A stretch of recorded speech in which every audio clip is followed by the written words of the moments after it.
the night walker. Sarah Mitchell hadn't slept properly in 127 days, not since her daughter Emma's death. Instead, she walked. Through the whispers of Spanish moss and beneath ancient oaks, her footsteps traced familiar paths through Bonaventure Cemetery. The insomnia that once tormented her had become a strange comfort, a companion in the darkness. Tonight was different. As Sarah rounded the corner past the Mercer plot, she noticed another figure in the distance. The woman sat on a weathered bench, her silver hair catching moonlight.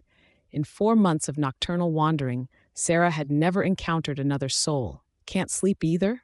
the woman asked as Sarah approached. Her voice carried a hint of knowing, like she'd been waiting. "I don't try anymore," Sarah admitted, surprising herself with her honesty. The woman patted the bench beside her. "I'm Margaret. I lost my husband last spring. Now I just watch over him." Sarah sat, feeling an unexpected ease in Margaret's presence. The older woman smelled of gardenias and something else, something old and familiar that Sarah couldn't quite place. "My daughter," Sarah whispered. 4 months ago, car accident." Margaret nodded, requiring no further explanation. The first ones are always the hardest to guide. Guide? But Margaret was already telling her about Thomas, a young man who visited his mother's grave each night, racked with guilt over their final argument.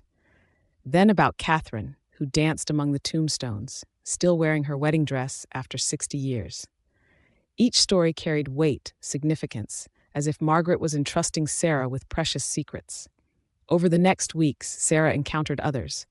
An elderly man who claimed to be checking on his own grave, a teenage boy who only appeared on moonless nights, a young mother who hummed lullabies to names carved in stone. Each shared their stories, their burdens, their regrets. Sarah began noting patterns. Thomas always appeared at 2:17 a.m., the exact time of his mother's death. Catherine only danced on what would have been her anniversary. The young mother appeared 9 days after each child's death in the cemetery. She started keeping a journal, mapping the appearances, tracking the stories. Pages filled with dates, times, patterns that couldn't be coincidence. Her apartment walls became a tableau of cemetery maps, newspaper clippings, death records. She was no longer just walking, she was watching, waiting, understanding. But understanding brought questions. Why could she see them all? Why did they share their stories with her? And why did Margaret's words about guiding the first ones echo in her mind? The answer came on the 178th night. Sarah arrived at Emma's grave to find a young woman crying beside it. The girl looked up, tears streaming down her face. "Mom?" Emma's face, but not Emma. This girl was older, how Emma would have looked in a few years. Sarah reached out, her hand passing through her daughter's cheek. "Oh," Sarah said softly, finally understanding. She looked down at her own hands, translucent in the moonlight.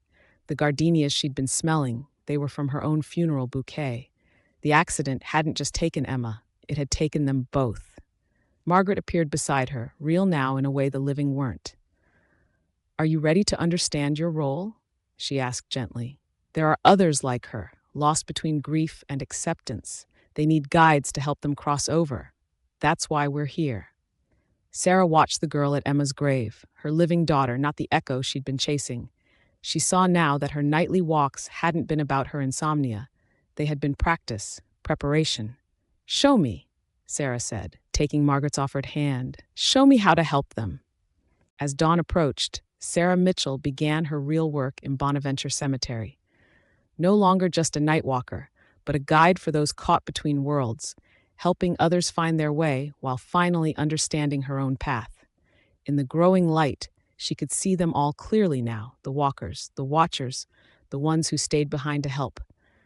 They nodded to her in recognition, welcoming her to their eternal vigil among the stones and Spanish moss of Bonaventure.